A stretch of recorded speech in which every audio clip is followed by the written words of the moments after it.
जय माता दी। सर्वमंगल मांगल्ये शिवे सर्वार्थ साधिके शरण्ये त्र्यंबके गौरी नारायणी नमस्तुते। जय माता दी। मैं हूँ ज्योति और आपका अपने चैनल शुभ कथा में स्वागत है। आइए आज के वीडियो में हम श्री दुर्गा सप्तशती के 5वें अध्याय का श्रवण करेंगे। 5वां अध्याय, देवताओं द्वारा देवी की स्तुति करना। महर्षि मेधा ने कहा, पूर्व काल में शुंभ निशुंभ नामक असुरों ने अपने बल के मद से इंद्र का त्रिलोकी का राज्य और यज्ञों के भाग छीन लिए और वह दोनों इसी प्रकार सूर्य, चंद्रमा, धर्मराज और वरुण के अधिकार भी छीनकर स्वयं ही उनका उपयोग करने लगे। वायु और अग्नि का कार्य भी वही करने लगे और इसके पश्चात उन्होंने जिन देवताओं का राज्य छीना था उनको अपने अपने स्थान से निकाल दिया। इस तरह से अधिकार छीने हुए तथा दैत्यों द्वारा निकाले हुए देवता अपराजिता देवी का स्मरण करने लगे कि देवी ने हमको वर दिया था कि मैं तुम्हारी संपूर्ण विपत्तियों को नष्ट करके रक्षा करूंगी। ऐसा विचार कर सब देवता हिमालय पर गए और भगवती विष्णु माया की स्तुति करने लगे। देवताओं ने कहा, देवी को नमस्कार है, शिव को नमस्कार है, प्रकृति और भद्रा को नमस्कार है। हम लोग रौद्रा, नित्या और गौरी को नमस्कार करते हैं। ज्योत्सनामयी चंद्र रूपिणी वह सुख रूपा देवी को निरंतर नमस्कार है। शरणागतों का कल्याण करने वाली बुद्धि और सिद्धि रूपा देवी को हम बार बार नमस्कार करते हैं। और नैऋत्री राजाओं की लक्ष्मी तथा सावर्णी को नमस्कार है। दुर्गा को दुर्ग स्थलों को पार करने वाली दुर्गपारा को सारा सर्वकारिणी ख्याति कृष्ण और धूम्र देवी को सदैव नमस्कार है। अत्यंत सौम्य तथा अत्यंत रौद्र रूपा को हम नमस्कार करते हैं। उन्हें हमारा बारंबार प्रणाम है। जगत की आधारभूत कृति देवी को बार बार नमस्कार करते हैं। जिस देवी को प्राणी मात्र विष्णु माया कहते हैं उसको नमस्कार है, उसको नमस्कार है, उसको नमस्कार है। जो देवी संपूर्ण प्राणियों में चेतना कहलाती हैं उसको नमस्कार है, उसको नमस्कार है, उसको नमस्कार है। जो देवी संपूर्ण प्राणियों में बुद्धि रूप से स्थित हैं उसको नमस्कार है, उसको नमस्कार है, उसको नमस्कार है। जो देवी सब प्राणियों में निद्रा रूप से विराजमान है उसको नमस्कार है, उसको नमस्कार है, उसको नमस्कार है। जो देवी संपूर्ण प्राणियों में क्षुधा रूप से विराजमान है उसको नमस्कार है, उसको नमस्कार है, उसको नमस्कार है। जो देवी संपूर्ण प्राणियों में छाया रूप से स्थित हैं उसको नमस्कार है, उसको नमस्कार है, उसको नमस्कार है। जो देवी सब प्राणियों में शक्ति रूप से स्थित हैं उसको नमस्कार है, उसको नमस्कार है, उसको नमस्कार है। जो देवी संपूर्ण प्राणियों में तृष्णा रूप से स्थित हैं उसको नमस्कार है, उसको नमस्कार है, उसको नमस्कार है। जो देवी सब प्राणियों में शांति रूप से स्थित हैं उसको नमस्कार है, उसको नमस्कार है, उसको नमस्कार है। जो देवी सब प्राणियों में जाति रूप से स्थित हैं उसको नमस्कार है, उसको नमस्कार है, उसको नमस्कार है। जो देवी सब प्राणियों में लज्जा रूप से स्थित हैं उसको नमस्कार है, उसको नमस्कार है, उसको नमस्कार है। जो देवी सब प्राणियों में शांति रूप से स्थित हैं उसको नमस्कार है, उसको नमस्कार है, उसको नमस्कार है। जो देवी संपूर्ण प्राणियों में श्रद्धा रूप से स्थित है उसको नमस्कार है, उसको नमस्कार है, उसको नमस्कार है। जो देवी सब प्राणियों में कांति रूप से स्थित है उसको नमस्कार है, उसको नमस्कार है, उसको नमस्कार है। जो देवी सब प्राणियों में लक्ष्मी रूप से स्थित है उसको नमस्कार है, उसको नमस्कार है, उसको नमस्कार है। जो देवी संपूर्ण प्राणियों में वृत्ति रूप से स्थित है उसको नमस्कार है, उसको नमस्कार है, उसको नमस्कार है। जो देवी सब प्राणियों में स्मृति रूप से विराजमान है उसको नमस्कार है, उसको नमस्कार है, उसको नमस्कार है। जो देवी सब प्राणियों में दया रूप से स्थित है उसको नमस्कार है, उसको नमस्कार है, उसको नमस्कार है। जो देवी सब प्राणियों में दृष्टि रूप से स्थित है उसको नमस्कार है, उसको नमस्कार है, उसको नमस्कार है। जो देवी संपूर्ण प्राणियों में मात्र रूप से स्थित है, उसको नमस्कार है, उसको नमस्कार है, उसको नमस्कार है।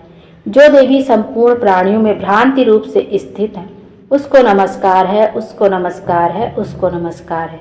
जो देवी संपूर्ण प्राणियों में नित्य व्याप्त रहती हैं, उसको नमस्कार है। जो देवी चैतन्य रूप से इस संपूर्ण संसार को व्याप्त करके स्थित है, उसको नमस्कार है, उसको नमस्कार है, उसको नमस्कार है।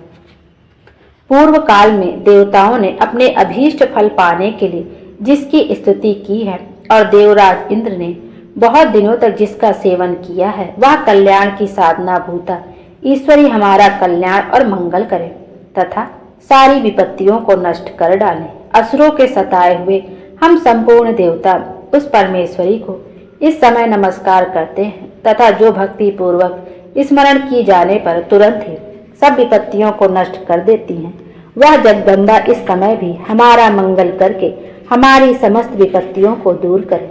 महर्षि मेधा ने कहा, हे राजन, इस प्रकार जब देवता स्तुति कर रहे थे तो उसी समय पार्वती देवी ने गंगा में स्नान करने के लिए आई।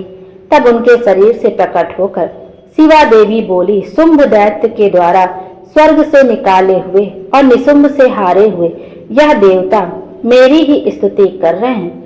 पार्वती के शरीर से अंबिका निकली थी, इसलिए उसको संपूर्ण लोक में कौशिकी कहते हैं। कौशिकी के प्रकट होने के पश्चात पार्वती देवी के शरीर का रंग काला हो गया और वह हिमालय पर रहने वाली कालिका देवी के नाम से प्रसिद्ध हुई। फिर शुंभ और निशुंभ के दूत चंडमुंड वहां आए और उन्होंने परम मनोहर रूप वाली अंबिका देवी को देखा। फिर वह शुंभ के पास जाकर बोले, महाराज, एक अत्यंत सुंदर स्त्री हिमालय को प्रकाशित कर रही है। वैसा रंग रूप आज तक हमने किसी स्त्री में नहीं देखा। हे असुरेश्वर, आप यह पता लगाएं कि वह कौन है और उसको ग्रहण कर ले। वह स्त्री स्त्रियों में रत्न है। वह अपनी कांति से दसों दिशाओं को प्रकाशित करती हुई वहां स्थित है, इसलिए आपको उसको देखना उचित है। हे प्रभु, तीनों लोकों के हाथी, घोड़े और मणि इत्यादि जितने रत्न हैं, वह सब इस समय आपके घर में शोभायमान है। हाथियों में रत्न रूप ऐरावत हाथी और उच्च श्रैवा नामक घोड़ा तो आप इंद्र से ले आए हैं। हंसों द्वारा जुता हुआ विमान जो कि ब्रह्मा जी के पास था, अब भी आपके पास है। और यह महापद्म नामक खजाना आपने कुबेर से छीना है। समुद्र ने आपको सदा खिले हुए फूलों को किंजलकनी नामक माला दी है। वरुण का कंचन की वर्षा करने वाला छत्र आपके पास है। रथों में श्रेष्ठ प्रजापति का रथ भी आपके पास ही है। हे दैत्येन, मृत्यु से उत्कांत्रिदा नामक शक्ति भी आपने छीन ली है और वरुण का पास भी आपके भ्राता निशुंभ के पास ही है। और समुद्र में पैदा होने वाले सब प्रकार के रत्न भी आपके भ्राता निशुंभ के अधिकार में है। और जो अग्नि में जल ना सके ऐसे 2 वस्त्र भी अग्निदेव ने आपको दिए हैं। हे दैत्यराज, इस प्रकार सारी रत्न रूपी वस्तुएं आप संग्रह कर चुके हैं, तो फिर यह कल्याणमयी स्त्रियों में रत्न रूप अनुपम स्त्री आप क्यों नहीं ग्रहण करते? महर्षि मेधा बोले, चंडमुंड का यह वचन सुनकर शुंभ ने विचारा कि सुग्रीव को अपना दूत बनाकर देवी के पास भेजा जाए। प्रथम उसको सब कुछ समझा दिया और कहा कि वहां जाकर तुम उसको अच्छी तरह से समझाना और ऐसा उपाय करना जिससे वह प्रसन्न होकर तुरंत मेरे पास चली आए। भली प्रकार समझा कर कहना। दूत सुग्रीव पर्वत के उस रमणीय भाग में पहुंचा जहां देवी रहती थी। दूत ने कहा, हे देवी, दैत्यों का राजा शुंभ जो इस समय तीनों लोकों का स्वामी है, मैं उसका दूत हूँ और यहाँ तुम्हारे पास आया हूँ। संपूर्ण देवता उसकी आज्ञा एक स्वर से मानते हैं। अब जो कुछ उसने कहला भेजा है वह सुनो।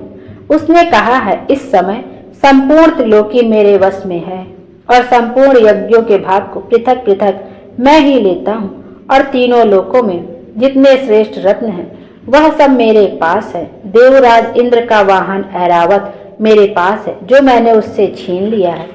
उच्च श्रैवा नामक घोड़ा जो क्षीर सागर मंथन करने से प्रकट हुआ था उसे देवताओं ने मुझे समर्पित कर दिया। हे सुंदरी, इनके अतिरिक्त और जो भी रत्नभूषण पदार्थ देवताओं के पास थे वह सब मेरे पास है। हे देवी, मैं तुम्हें संसार की स्त्रियों में रत्न मानता हूँ, क्योंकि रत्नों का उपभोग करने वाला मैं ही हूँ। हे चंचल कटाक्षों वाली सुंदरी, अब यह मैं तुझ पर छोड़ता हूँ कि तू मेरे या मेरे भाई महापराक्रमी निशुंभ की सेवा में आ जाए। यदि तू मुझे वरेगी तो तुझे अतुल महान ऐश्वर्य की प्राप्ति होगी। अतः तुम अपनी बुद्धि से यह विचार कर मेरे पास चली आओ। महर्षि मेधा ने कहा, दूत के ऐसा कहने पर संपूर्ण जगत का कल्याण करने वाली भगवती दुर्गा मन ही मन मुस्कुराई और इस प्रकार कहने लगी। देवी ने कहा, हे दूत, तू जो कुछ कह रहा वह सत्य है और इसमें किंचित मात्र भी झूठ नहीं है। शुंभ इस समय तीनों लोकों का स्वामी है और निशुंभ भी उसी की तरह पराक्रमी है, किंतु इसके संबंध में मैं जो प्रतिज्ञा कर चुकी हूँ उसे मैं कैसे झुठला सकती हूँ। अतः तू मैंने जो प्रतिज्ञा की है उसे सुन। जो मुझे युद्ध में जीत लेगा और मेरे अभिमान को खंडित करेगा तथा बल में मेरे समान होगा, वही मेरा स्वामी होगा। इसलिए शुंभ अथवा महापराक्रमी निशुंभ यहाँ आवे और युद्ध में जीतकर मुझसे विवाह कर लें। इसमें भला देर की क्या आवश्यकता है। दूत ने कहा, हे देवी, तुम अभिमान में भरी हुई हो, मेरे सामने तुम ऐसी बातें ना करो। इस त्रिलोकी में मुझे तो कोई ऐसा कोई दिखाई नहीं देता जो कि शुंभ और निशुंभ के सामने ठहर सके। हे देवी, जब अन्य देवताओं में से कोई शुंभ व निशुंभ के सामने युद्ध में ठहर नहीं सकता, फिर तुम जैसी स्त्री उनके सामने रणभूमि में ठहर सकोगी।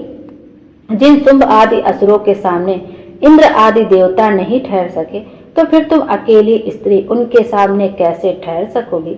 अतः तुम मेरा कहना मानकर उनके पास चली जाओ, नहीं तो जब वह तुम्हें केस पकड़कर घसीटते हुए ले जावेंगे तो तुम्हारा गौरव नष्ट हो जाएगा। इसलिए मेरी बात मान लो। देवी ने कहा, जो कुछ तुमने कहा ठीक है। शुंभ और निशुंभ बड़े बलवान हैं, लेकिन मैं क्या कर सकती हूँ, क्योंकि मैंने बिना विचारे प्रतिज्ञा कर ली है। इसलिए तुम जाओ और मैंने जो कुछ कहा है वह सब आदर पूर्वक असुरेंद्र से कह दो। इसके पश्चात जो वह उचित समझे करे। बोलो माता रानी की जय। 5वां अध्याय यहीं पर समाप्त होता है। कल की वीडियो में हम श्री दुर्गा सप्तशती के 6वें अध्याय का श्रवण करेंगे। माता रानी हम सब की मनोकामना पूर्ण करे और हमारे जीवन को खुशियों से भर दे। Thank you.